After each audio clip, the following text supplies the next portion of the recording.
traditions passed down from generation to generation. Today we visit Mack's BBQ, where we see the tradition continued on Southern barbecue. Daniel Wilson takes recipes from the past and brings them into the future. This is Tales from the Pit.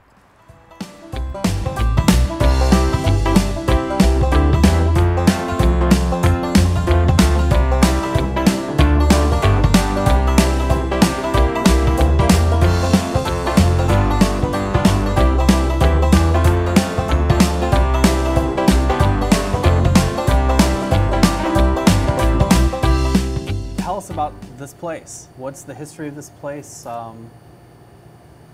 This place in particular? Yeah. This place right here come about because probably, I want to say 10 years ago, well back in 07, 08, I sold my other restaurant, which was Macks BBQ, but it was the Macks BBQ my daddy had started and opened up. The economy in 08 got us, you know what I mean? So we sold that one and got out of the business for a while.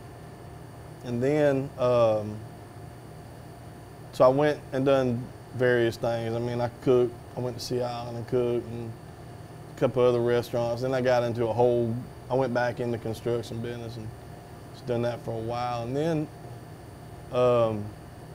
just one day, man, just decided I want to get back in the restaurant business. So that was so I've been here 3 years now in this location. Okay. So, but the other location, man, we were there for, 18 years in that one building. Okay. So, I mean, and we were, like I say, it was 9 years previous to that. So all in all, we've been in the barbecue business for about 30 years. Okay. Between my mom and my dad, you know what I mean? Yeah. So going back, when did you first learn barbecue, or what was barbecue? What is barbecue to you? Yeah, it's just, barbecue to me is like just Southern tradition stuff, you know what I mean? I don't know, man. I mean, that's a hard question because it could be so much to so many different people. I mean, it could be anything to anybody. You know what I mean? There's 1,000 ways to cook barbecue, and there's none of them's wrong. Yeah. It's all what you like. I mean, we do our stuff the way we like it, and then, you know, you may do something that you like, and then it's not wrong. It's just how you do it. You know what I mean? But family. I mean, this is my family business. Like I say, 30-year tradition of us doing what we've been doing. So it means a lot. I mean, it's hard to describe all of it. Yeah. So where did you learn how to barbecue? From my dad. I mean, as a kid, just being around the restaurant, I think they got in the business when I was 8. So from 8 years old, just hanging around restaurants, learning how to do this, learning how to do that, and just picking up on some stuff. And then, you know, not really a lot back then, but mainly when I started getting older, then I started working at the restaurant, not just hanging around the restaurant. So then when you start working there, that's when you start learning and picking up. Just doing it mainly how my daddy used to do it, and then tweaking it, changing it how I wanted to do it eventually, but keeping the same, I don't know, the same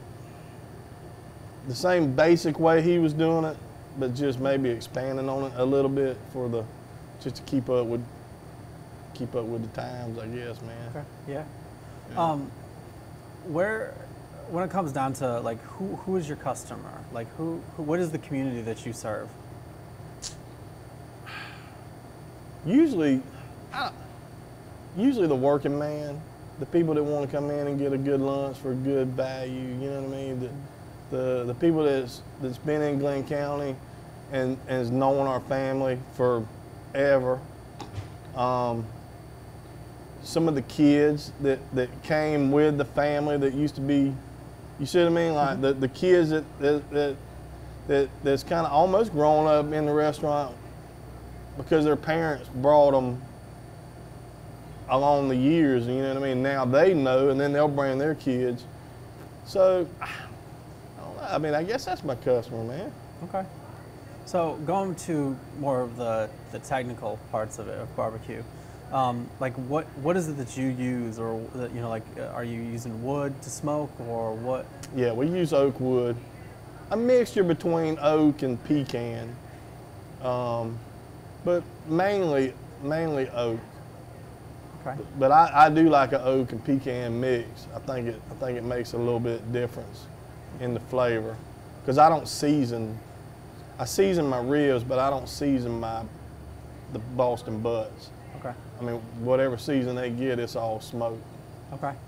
And so, are you using it over charcoal, or like what's the cooking method? Nah,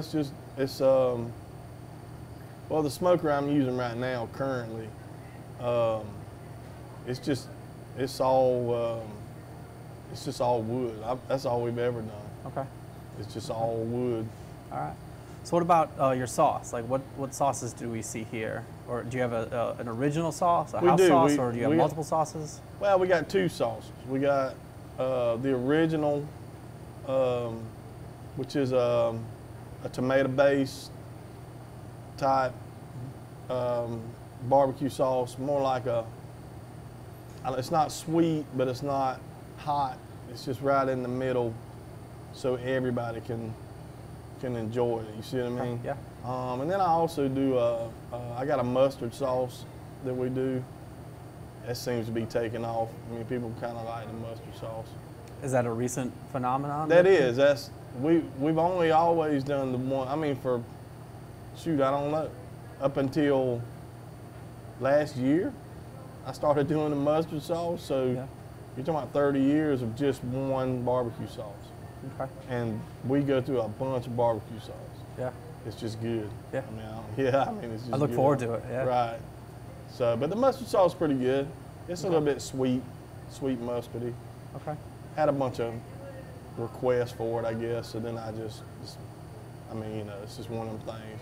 You get enough requests for something, man, you'll start making it. So what sort of meats? You talked about ribs, and you talked about the pulled pork, right, or the Boston butt. Right. We also do turkey. Okay. But we do the turkey that it's not like a deli style. It's an actual bird with the bone in it. Just kind of the same thing you'd eat at Thanksgiving.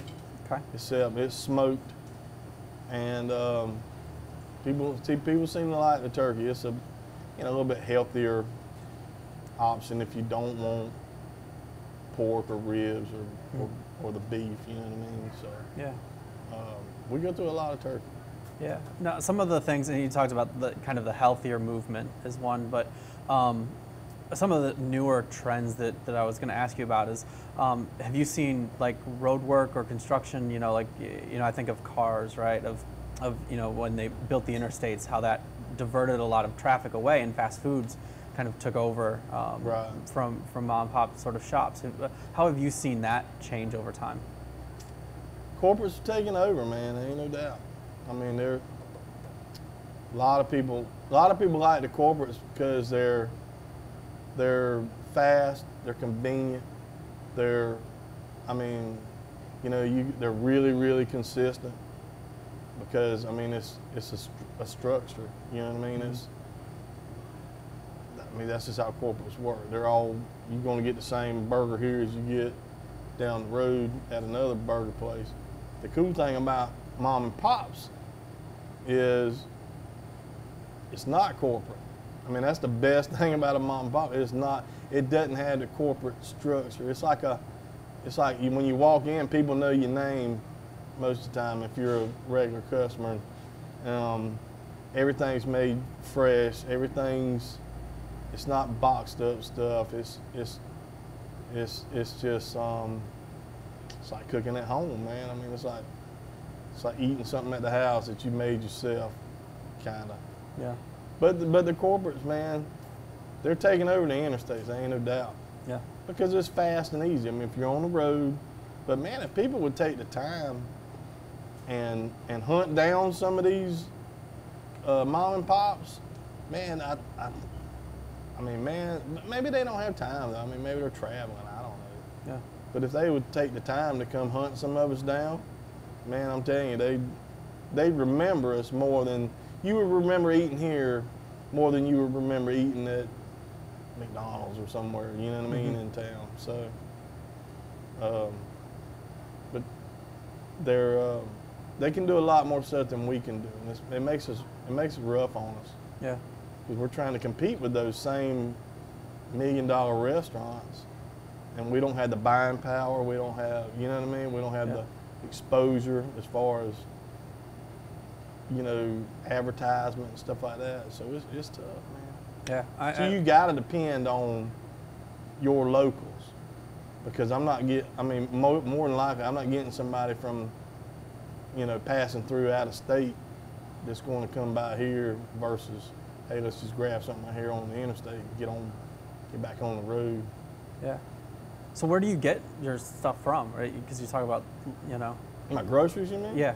I got two grocery trucks, man. I got one Seabreeze is out of Florida, and U.S. Foods. It's a bigger food company, but that's another thing, man. It's been tough on us, man. Trying to just, with all this COVID stuff going on, man, it's been tough getting groceries. Like right now, I'm almost out of beef because I've just not been able to. It's $7, $8 a pound, man, raw. Yeah. That's before I put my labor and time into it, which I would have to charge. I don't know, man. I'd have to charge.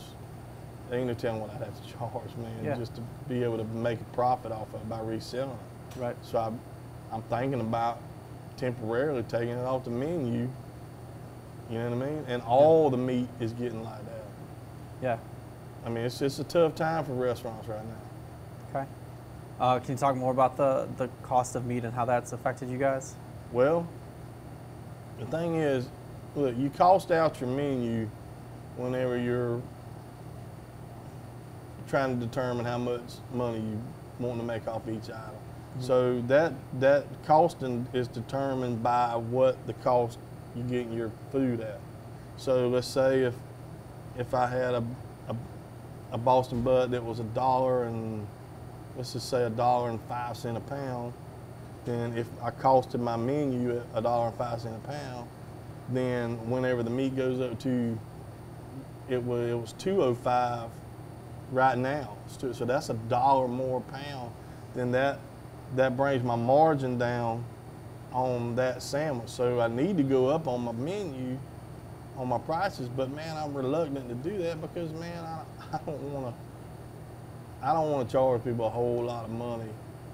Yeah. You know what I mean? I don't want to have to pass that cost on to my loyal customers because it's not fair to them. I mean, it's something we got to deal with, but eventually I'll have to go up. But I'm putting it off as long as I can, man. All right, so as somebody who makes barbecue, like tell me, like, what is your barbecue plate? If I was going to eat here? Yeah. I'm a rib man. I love ribs, man. I love cooking them. I love prepping them. I like coming up with new stuff to do with them, man. So it would be probably ribs, beans, and either potato salad or coleslaw. Okay. Because those three right there, I mean, or the pork, I mean, but the beans and like, when I eat beans and potato salad together, or beans and coleslaw together, it's almost like you've been to a picnic, man, where you get stuff on the plate and it kind of melds together a little bit, man, and the flavors kind of mix, and man, it's like eating at a picnic. And most time when you're at a picnic, man, you're usually around family and friends having a good time, and it just kind of sparks back on some of those memories, man. Just the flavors when you're eating, and to me it does. I don't know. Okay. But that would be my rib plate. As a fellow rib person, right? Like, what can I do at home without giving away your trade secrets? Like, what can I do at home to make better ribs? The most important thing I tell you to do is, I mean, you cook ribs at the house a good bit? Off and on, like maybe Look, once man, a month. The biggest mistake people make about ribs, the seasoning is not a big deal because it's all what you want on your seasoning. Yeah. But there's a membrane that's on, like you got your meat side, Right. and you got your skin side. Right. Right? I don't know if you do it, but you take that membrane off of that meat before you season it, and you don't want to cook it with that membrane on there because that membrane tightens up. So then you'll be like chewing on your rib instead of eating your rib. Yeah. You know what I mean? And then your seasoning, whatever seasoning you put on there, it won't penetrate through that skin. Okay. So I would say skin that membrane off. Yeah. Would be my biggest. And there's other things you can do, but that right there for the person that wants good tender ribs and they wonder why they never can cook tender ribs, it's probably because they're not taking that membrane off the meat. Yeah. And I'll show you how to do that in a little bit because I got ribs to put on. All right. So you just mentioned a little bit about sides. So like what sides do you think are important to barbecue, and like what is it that you're making here? Well, I mean, we make our barbecue beans, man. We've been making them that's a 30-year-old recipe. Our Brunswick stew, especially if you're in Brunswick, you know what I mean? Yeah. You gotta have good Brunswick stew. And we sell a bunch of Brunswick stew. Our stew's pretty good. I don't know if it's the best in town, but it's good. The coleslaw, potato salad, it's all fresh made. We don't buy stuff in. And our French fries, man. French fries and onion rings, mushrooms, squash, all that stuff we make fresh. If you were going to tell people something, like this is your platform, right? Like what is Mack's BBQ? Like why should they come here? Because it's legit barbecue. It's not a franchise type experience. You know what I mean? It's we cook over. There's a lot of labor that goes in our food versus just opening a package of stuff and dropping it in the deep fryer. You know what I mean? There's I don't know. It's just good home cooked, fresh food, and I think it's really good barbecue. I think I don't like to throw out that we're the best type stuff because we may not be. But we are one of the best. So I will say that. I mean, if we're one of the top barbecue places in Brunswick as far as flavor and real barbecue. Yeah. I mean, it's just real because we cook it from raw. You know what I mean? Yeah. We cook it every day. We cook the ribs fresh every day. I mean, we cook everything we got is fresh, homemade stuff. There's no bought in products here. We make it fresh. So we're going to go back and we're going to look at how some of this food is made and taste some of this amazing food that's here at Mack's BBQ.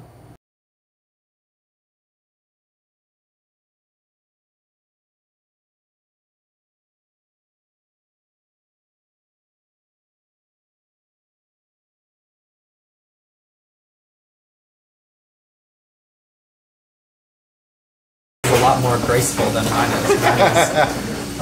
Taking a little knife and trying to... Right.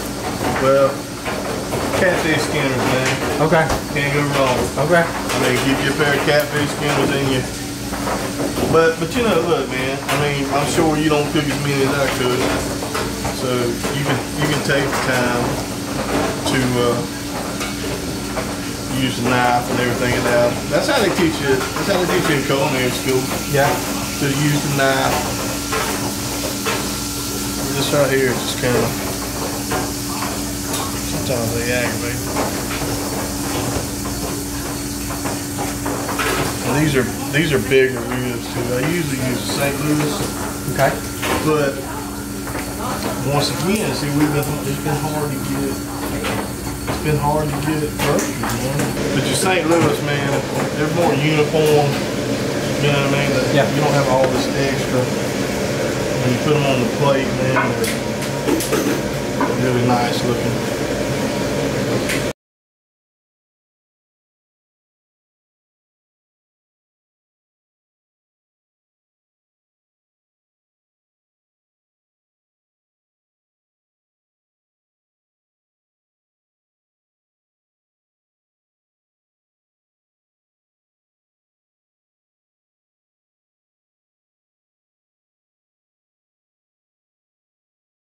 So, what do we have in front of us here? It all looks good. So what you got? You got some. I got you some smoked, some of our ribs. I got you some pulled pork. I got you some sliced beef, and I got you some smoked turkey. Over here, I got your baked beans. I got some collards, potato salad, coleslaw, and the Brunswick stew. And then right here we got our famous French fries, man. And for an extra added little treat, I got some fried squash. Excellent. Because I know you want to try that. I do want to try this fried squash. This looks amazing. There's some great food here.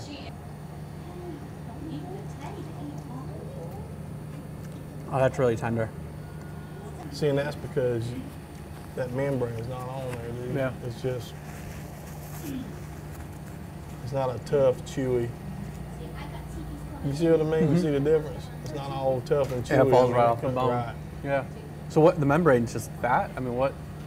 Oh, that's the skin, dude. And then when you cook it, it just tightens up, and it tightens up everything around it. It just makes it hard to eat, hard to cut, hard to do anything with it.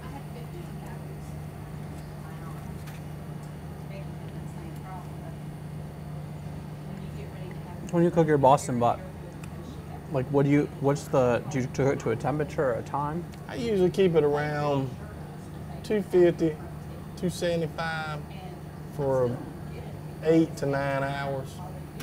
That's usually the time. I mean, and then it also depends on how big the piece of meat is. It may go longer. I mean, you can tell whenever. Some people temp it, like they'll take the temperature. Yeah. Most of the time I just look. I can look at the bone and the way it's separating from the meat to tell whether it's ready to come off or not. I've just been doing it for a long time, man. Yeah, yeah.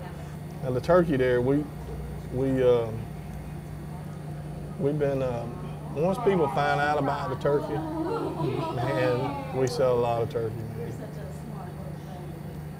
It's a healthier choice because I don't do chicken, which I will at the new restaurant. I'm bringing back a lot of other stuff. I was just limited on space over here. That's why some stuff's not on my menu. Some stuff is, you know, yeah. Whatever I have room for. It was really good. I mean, yeah. So what do you have mixed in with the greens? Is this the beef or? We put a little bit of rib ends in there, man. Okay. That's most Southern folks. They put a few ribs in there and cook the meat off the rib.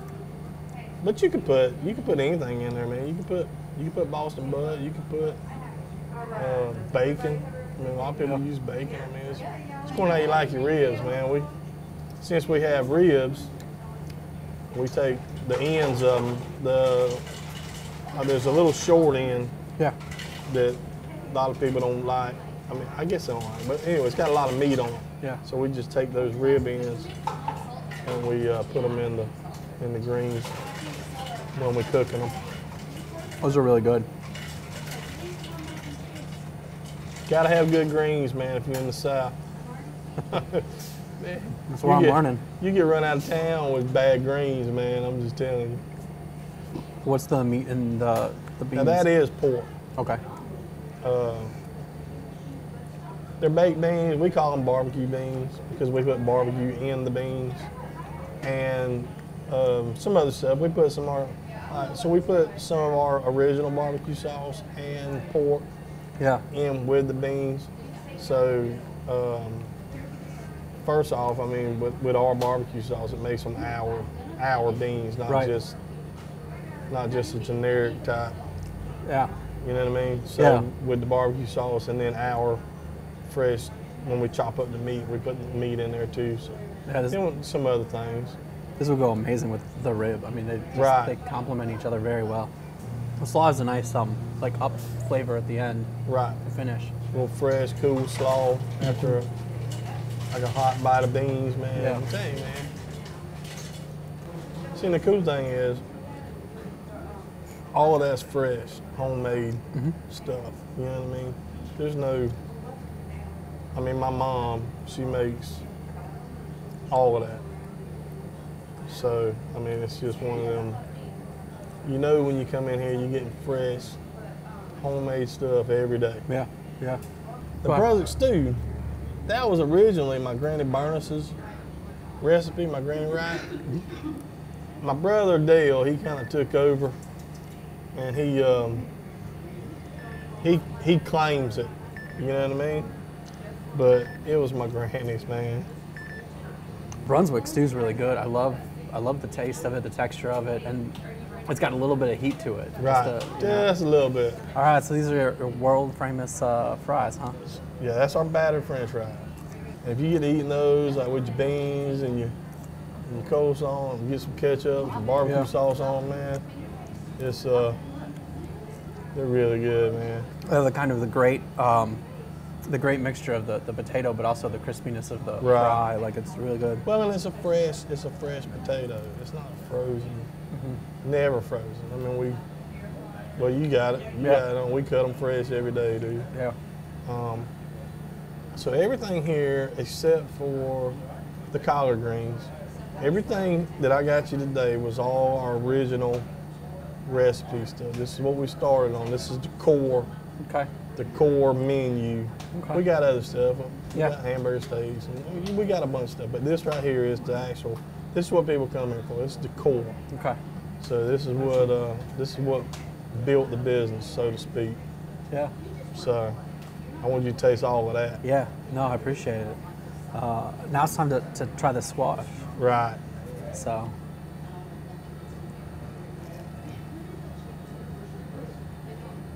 That's nice. You like it? Yeah. Yeah, those are, I mean, and they go down so easy. Like, I could just pop them in my mouth. Like, it's. Knock yourself out. Yeah, man. yeah. Excellent. Want to thank you for being a part of this, and I mean, this is delicious food. I appreciate it. So. We appreciate y'all, man. It's kind of out of the blue, man, but I'm happy y'all come down, man. Yeah. Well, I'm going to continue eating the rest of this food, and we will see you soon. Want more Tales from the Pit? For extended content, in-depth coverage, and behind the scenes, get connected with us on Facebook, Instagram, Twitter, Spotify, Apple Music, Google Podcasts, and Podbean. Today we visited Mack's BBQ, where I got to try fried squash for the first time. And we also got to see how we can use other items, like a catfish skinner, to help prep your barbecue. I want to thank Daniel Wilson for showing us that technique, and I want to thank you for watching. We'll see you next time on Tales from the Pit.